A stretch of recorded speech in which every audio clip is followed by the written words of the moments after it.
to the Sports Reverends podcast. My name is Dan. I'm joined with my big bro, the coach. He's not only a coach on the basketball court, he's also a coach in the stock markets as well. And I am a minister downtown Toronto. I also am a chaplain for Toronto Fire.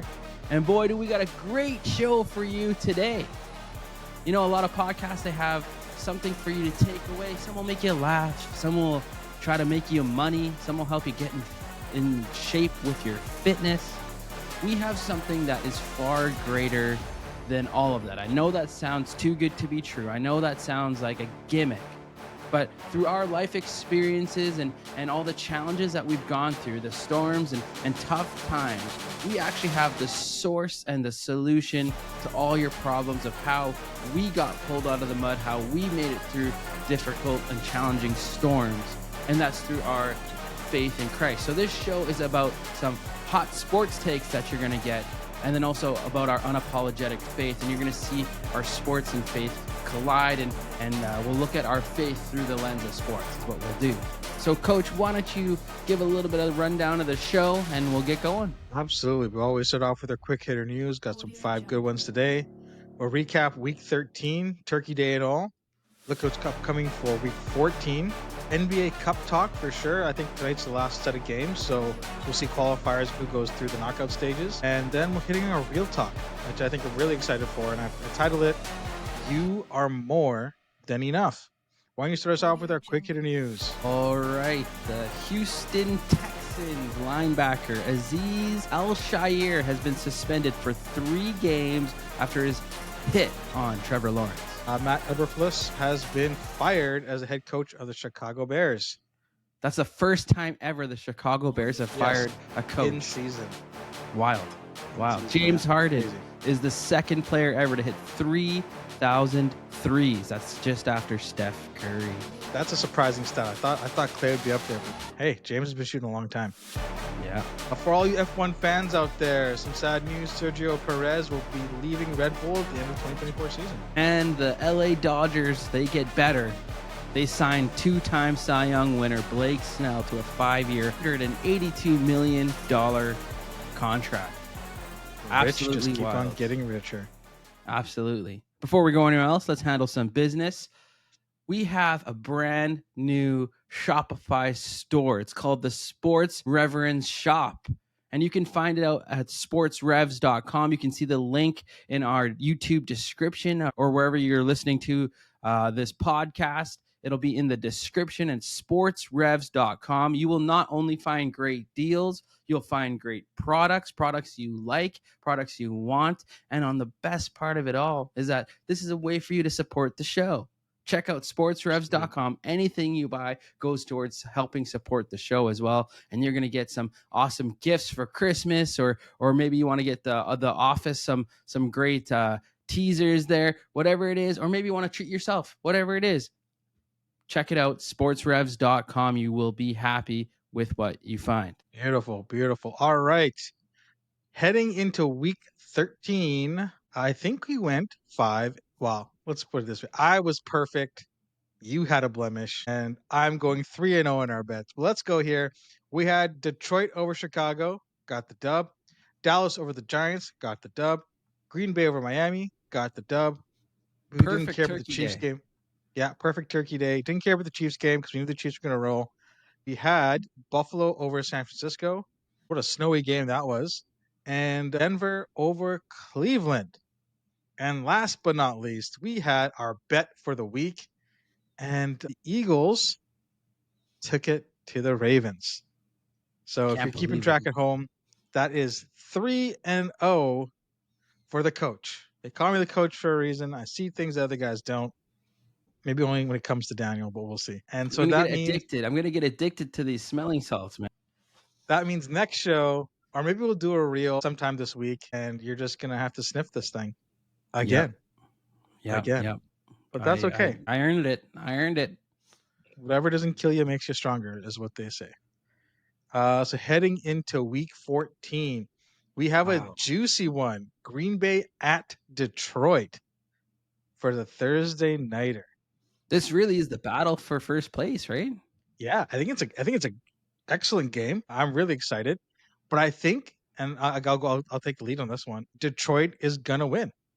They're on a roll. They've had a bit of a stretch where they've been uneven, but they've pulled out W's. I think that's what you need as a contending team. Is just you can't just be blowing out everybody because that doesn't create that adversity you need to come together when times are tough and push through. So I think Detroit takes this one. Yeah, I think I am with you as well. Yeah, I'm not sure about it as you, but I Oh, think okay. Detroit wins. I think they're at home. Jared Goff's different when he's inside in the Yep. dome. So, yeah, I'm with you. I'm going Detroit. Let's take down Green Bay. If this was at Green Bay, I'd be a little less sure Yeah. because that weather outside is not fun to play in. Miami Uh, looked real cold last week in Green Bay. I mean, you can't use it as an excuse. You can't use it as an excuse. We were cold. We Definitely didn't not. play our best. Come on, you're paid millions of dollars to play this game. All right. Definitely Let's not. go over to the Chargers at KC. Now, Wow. I think this one for me, I kind of want to go against the Chiefs because they've locked up a playoff spot. They had the mishap at the end of the Raiders game. That would have been incredible. I think Las Vegas would have probably burned to the ground in terms of sports book betting. But I think this could be a game that Casey's just like, you know what? We're in smooth sailing. Sure, they're going to go for the one AFC, but Buffalo needs it more than Day. Uh, I'm tempted to pick the Chargers here. Prove me wrong I don't or think they talk me out of it. can take it easy because if they don't get that number one spot in the AFC, statistically, they aren't favored to make it to the Super Bowl. That number one spot has That's such a fair. huge bump. That's fair. And I think, yeah, I think the Chargers are a very good team. Defensively, they're going to be tough on Casey. But like you've been saying before, Casey has been tested in tight Mm, situations, tight games. They're made for it. And that Patrick Mahomes factor is like, I know he's not blowing out the stat sheets, but I just can't getting it go done against though. them right now, especially them at That's fair. home. That's fair. That's you talked me. I like it. Let's roll with KC. So we got Detroit. We got KC. Buffalo at the Rams. Go ahead. Why don't you tell us what you think right now? Yeah, I think Buffalo is rolling right now, and I know the Rams. They're kind of on the other end of the spectrum. They're looking like they're totally done. Totally got a. I'm surprised they haven't blown it up. Really, gotten rid of Stafford because this team is not going to make the playoffs. They're pretty much finished for the year already, which is sad because they have so much talent. And Buffalo, Huh? they need it as well. They're so desperate to get that number one spot. Josh Allen is playing like the best player in football, not even the best quarterback, best player. Did you see his game last week where he had a touchdown receiving, Yes. rushing, throwing? And throwing. It's Unbelievable. unbelievable. Unbelievable. Unbelievable. Can't go Now, get Josh Allen right now. yeah, it's tough. I will say the Rams are 6-6. The Cardinals are 6-6, and the Seahawks are 7-5, and the 49ers are 5-7. That NFC West is still not quite wrapped up yet. True. I You're think right. there I think there's something there. However, Buffalo knows they need to have the number one spot so that everything goes through them. They've come close against KC a couple times, but they feel I think this is a psychological edge. Just want to get it at home, get over the hump. I think we take Buffalo. I think we take Buffalo. Yeah. Yeah. But I'll All say right. this: you did convince me Yeah. that to worry about it. I'm not sure anymore about it. But see if the Rams get a W here, they make some big implications for the Seahawks Arizona game for the Sunday nighter. True. I think that's a huge game because if Arizona wins and the Rams win, you're gonna have a lot. Those top three teams are all going to be at the same record, and there's going to be a lot of different things going on there. So if I'll let you pick Seahawks, Cardinals, who do you got? Man, it just depends on what kind of version you're going to get of Kyler Murray. I was wrong against the Seahawks last week, but I still want to Sure, choose Arizona this week. they are home. They are at home. They're home Yeah, and they're different than their past. They yeah, have some weapons. They have the rookie outside with Harrison. They have yeah, Trey McBride. James Conner's all right too. I'm going Arizona. I'm going Arizona. I don't trust Seattle. I yeah, don't trust. I think they've been boosted and overrated. yeah. I think Arizona comes in a bit of a stronger team at home. Can we trust the Seattle offense to keep it going? Not too sure. Not too sure. But I think it should be a fun one for sure in the afternoon on Sunday. All right, now for the Monday nighter. I don't know, it might be a bit of a snooze fest. Cincinnati at the Cowboys. Now, here is a hot take. I know we're going to go against each other on this.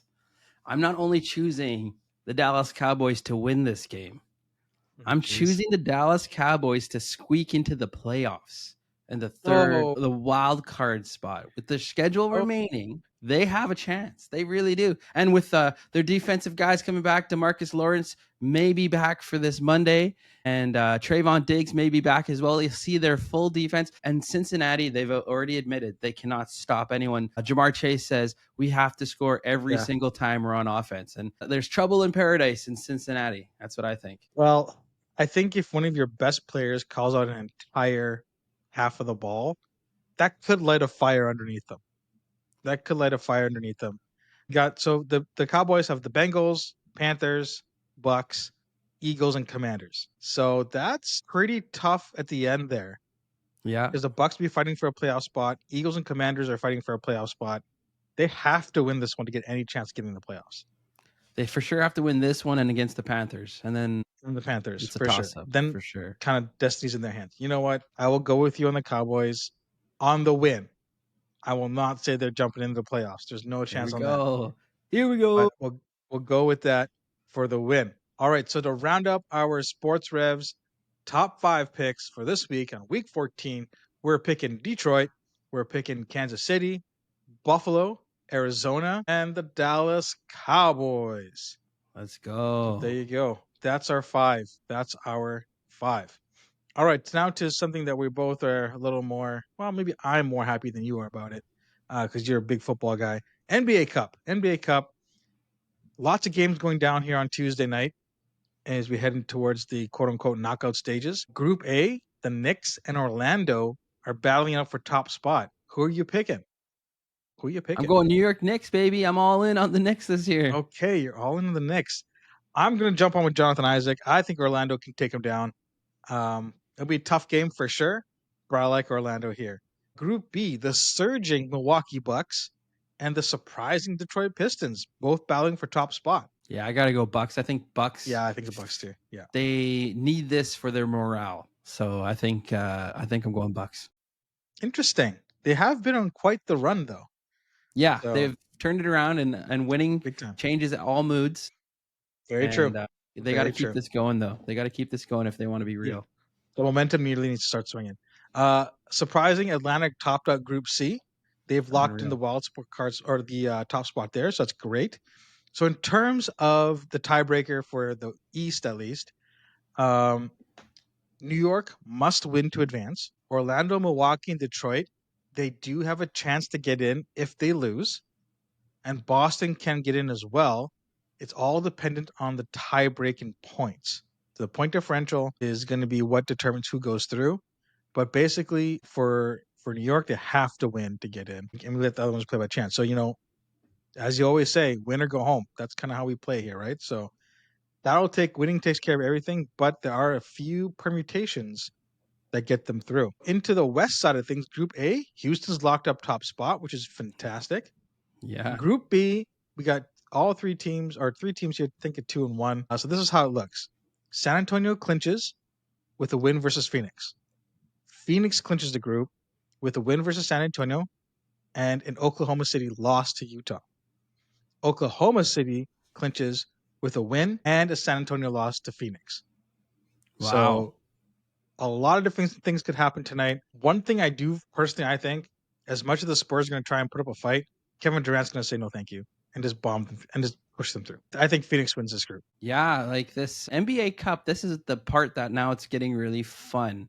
These especially these older star guys like Durant, they value this win, I think, and value it for their quote unquote legacy, but also for their staff and the city as well. So yeah, I think you're probably right. Well, it's going to be tough for Phoenix to clinch it with. So what happens if Phoenix clinches or Phoenix wins and Oklahoma City wins? Phoenix still clinches top spot. Okay, so then I think if Phoenix Yeah, I think Phoenix will do it. I think Phoenix will do it. Not enough firepower for San Antonio. Sorry, hold on. Oklahoma City clinches group with a win. So Oklahoma has to win, and San Antonio has to lose. Sorry. So if Oklahoma and Phoenix win, Oklahoma will take the top spot. Not if Phoenix loses, though. If Phoenix loses, if San Antonio wins, they got the top spot. Yeah. So Oklahoma needs to win, and Phoenix needs to win for Oklahoma to get the top spot. Oh, I see. I see. Yeah. Okay, so Yeah. Oklahoma might just sneak it out. The only way Phoenix clinches is if Oklahoma City loses and they beat the Spurs. Oh, okay. And Oklahoma City's not going to lose. Hey, you never know. Could be some Yeah, magic here in Utah. You never that's know. true.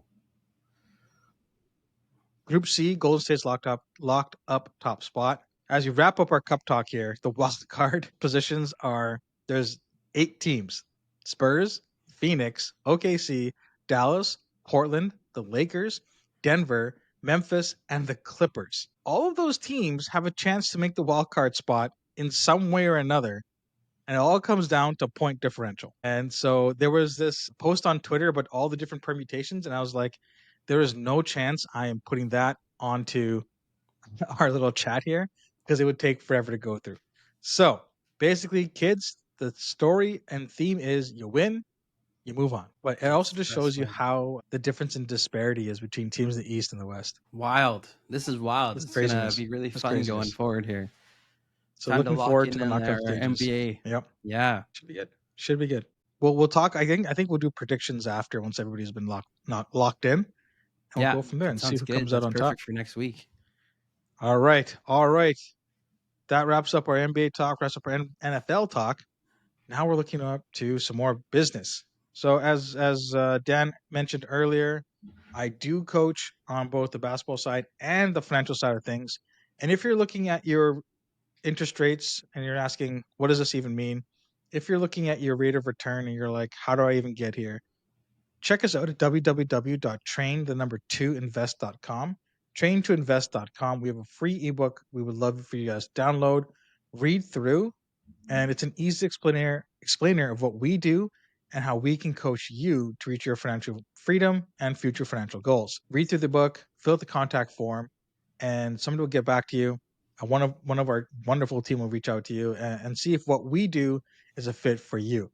If you're looking for a second source of income, if you're looking to figure out what you're going to do with retirement, or even if you can retire, we are here to help you figure that out. And the best part is we are teaching you a skill set, and we want you to teach that to your family and for generations and for generations, so that you guys all experience and understand financial freedom. So that's www.train2invest.com, train2invest.com. Download the free ebook and check us out. All right, now over to you for our real talk portion of the day. I think this is our favorite part of the show. This is where our sports and our faith kind of collide, and we get to share our unapologetic faith through the lens of sports. And there's this, I think, Instagram reel, maybe TikTok reel that's been going around. It started with this. I'm pretty sure he's Samoan. This big Samoan father, and he has 3 little daughters, and they're in the car. Yeah. This Samoan father, he's saying, we share and we don't judge. And then he shares something, and it's going to upset his little daughters, and then he says, we don't judge. So for example, one of the little daughters, they like to sleep with mom and dad, and he said, sometimes when you go under the covers, I fart and I cover it up while you're sleeping. And then he goes, we share while she's freaking out. We don't judge. And I thought it was absolutely great. Now I know a lot of people are doing that as well. Yeah. Coach, I thought maybe we could give an example either of our relationship or maybe your workspace of something you can share, and we can say we don't judge. I can start if you need a minute to think about it, because I know I got mine locked in. Okay. Mine's locked in. Start it. All right. So we share and we don't judge. So when people ask me what my favorite movie is, I always say something like Lord of the Rings or Star Wars or something like that. It's actually The Sound of Music. The Von Trapp Family's Got My Heart. Boy. We share, but we don't judge. Okay. All right. I'm not judging. I'm trying. I'm not judging. You're trying not to. As a pastor, as a reverend, every year I get at least 5 gifts that are Bibles. And I love Bibles, they're great, but I have enough Bibles. I will give them away. And I know that sounds kind of rude and maybe bad, but we share and we don't judge. Don't judge. Okay. All Yeah, right. nothing wrong with a little bit of regifting. Do you have any others? Okay, this one's a little more personal and it Uh-oh. includes you. So we share and we don't judge. When you guys ask me to game, sometimes I just put my avatar as offline, but I'm just playing FIFA. I just don't want to talk to anybody. So I know. not that I I don't see knew you it, guys on. Joel. I Not knew that I it, don't see you. coach. Just need some space. Just need some me time. Need some me time. We share, we but we judge. don't judge. We fight Big Brother. All right. No. All right. I see how it is. All right. I see how it is. I guess I got to Yo, think you of one more too. have a second one. See, I came prepared. I came locked in with 2. Sometimes, all right, Mm. my big bro has dry skin under his nose and it looks like boogers, and I don't say anything. We And we're in share. public. Wow, We but we share. don't judge. We don't judge. Okay. But why I'm still single, guys? Why I'm still single? My goodness. Hey, a very eligible bachelor right here. Whoa, don't say Okay. very eligible. Okay, that just sounds desperate. No, that means you're a asset. You're a commodity.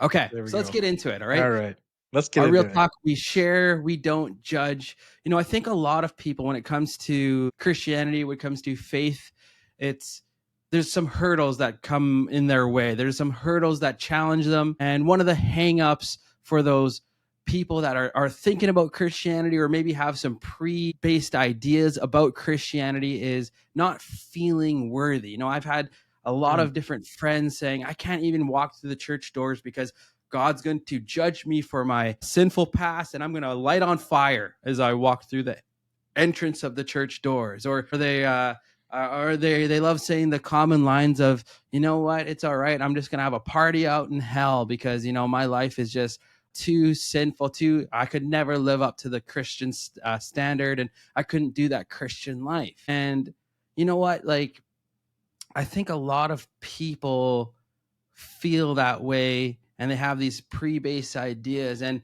it just comes from such a kind of probably this media that they've seen, the movies that they've seen, that there's that church and Christianity are supposed to be this way. Coach, why don't you share a little bit about, you know, what the reality of what church should be, because maybe some people have experienced that, but what it should be according to what the Bible has to say. Yeah, I think the general concept of church here in North America is big building.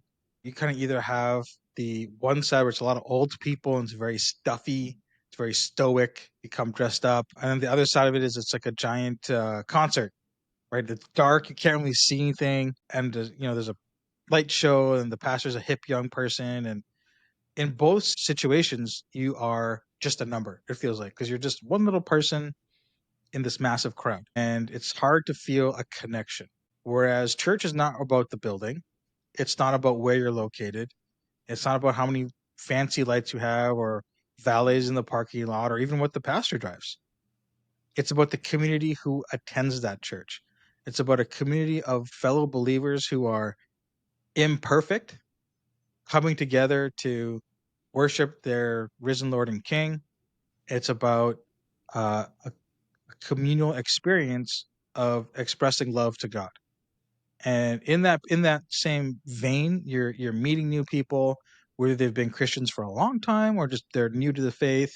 You're getting involved in the church, and um, it's not about what you bring to the table, because at the end of the day, God is all powerful. He doesn't really need us to do anything. He spoke everything into existence. So what he's looking for is people to be obedient and to love others and love him. So church is not about the fanciness of things. It's about building the community. And that's something that, not because you're the pastor, but something that even when you were a youth pastor there coming to CITC, it was very genuine. And sure, you had, used me as a sermon example for who knows how long.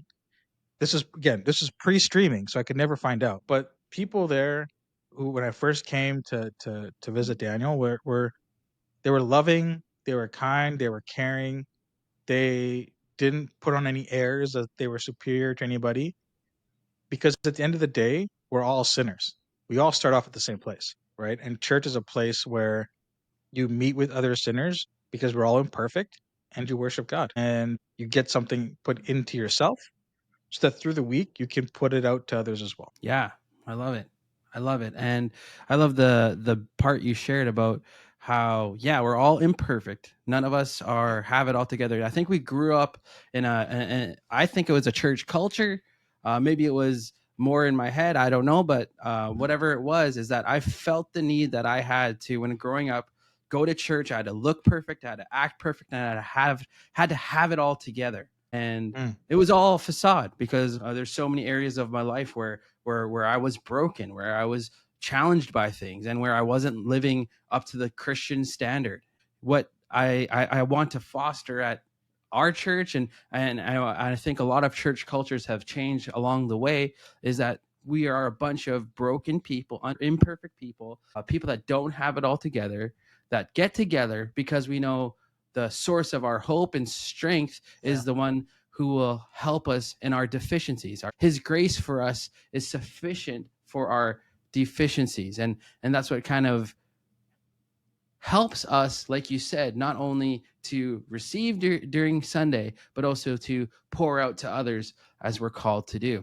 So that's one of the major hangups for people. And I hope, if you're hearing this, and maybe that's been your experience at church, that this is the what the Bible instructs the church to be like. We're supposed to be a community of believers that build each other up and encourage one another, that in our weaknesses that we give it to God, that he makes us whole, he makes us strong, he takes away our sins.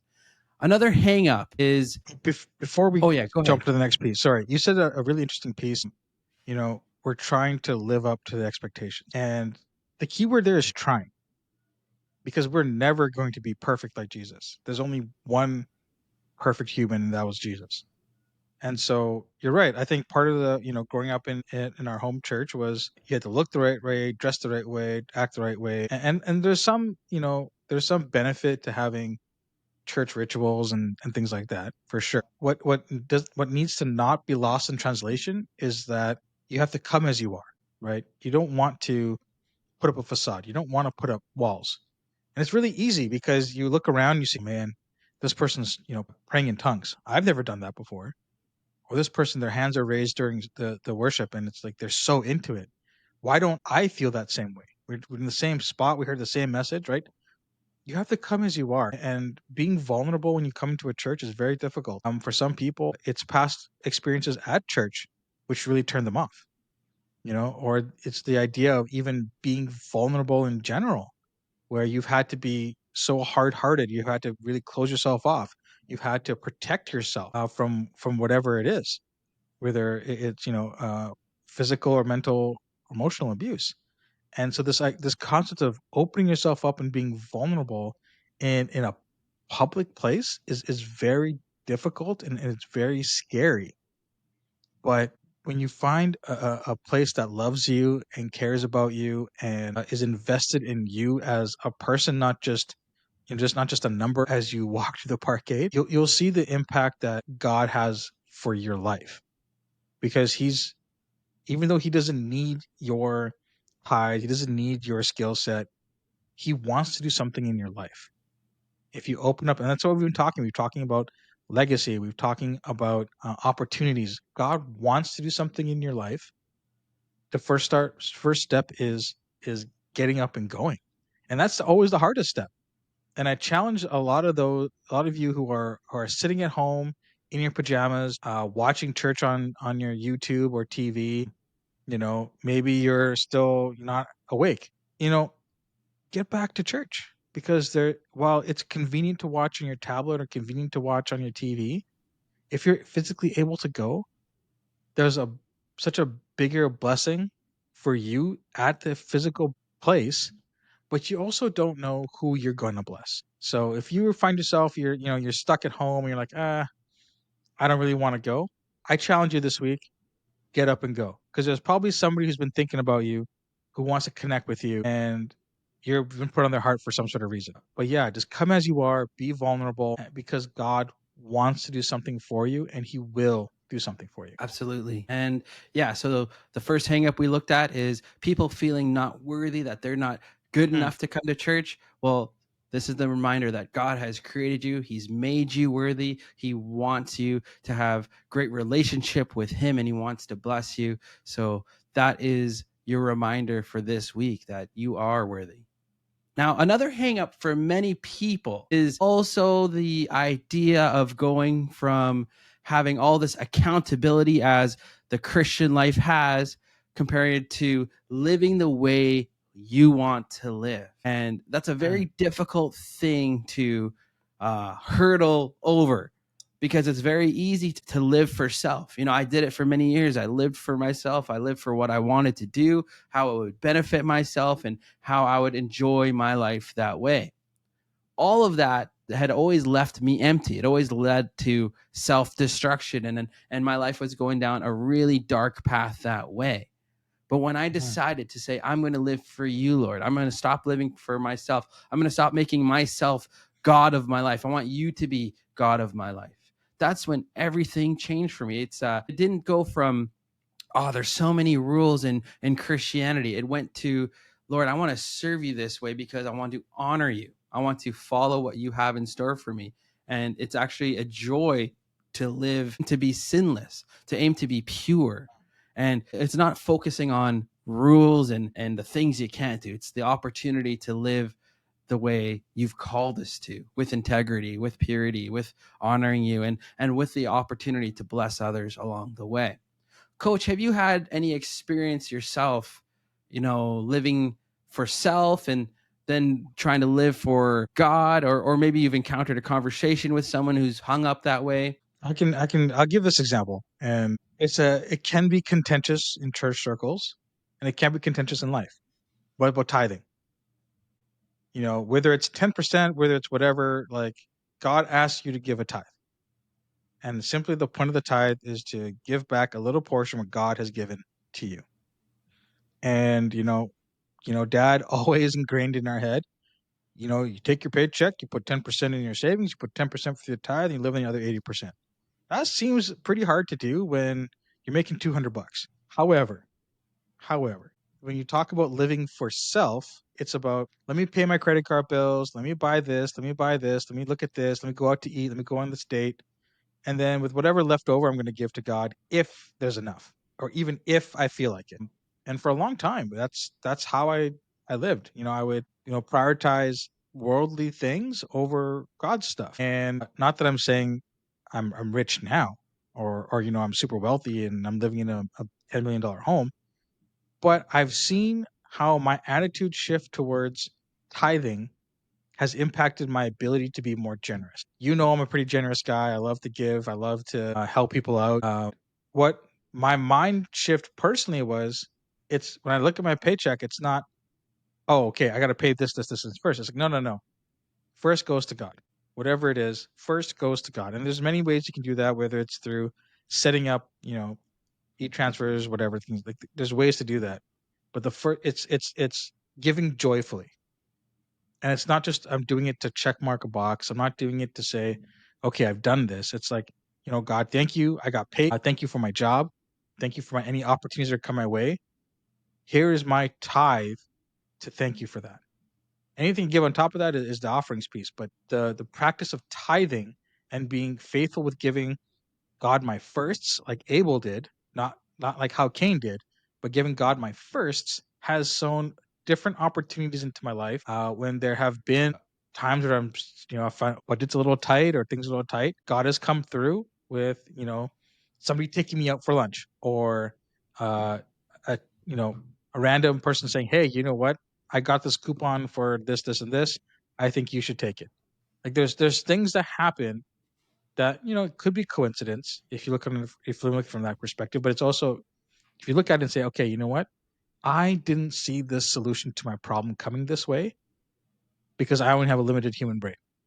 God is working on a whole other level than we can comprehend, and making him a priority, making the priority gives you that freedom And it's right. It's not about just rules and regulations for the sake of saying no. It's about how do you maximize your life, right? You look at like somebody like in the Marines or the Army.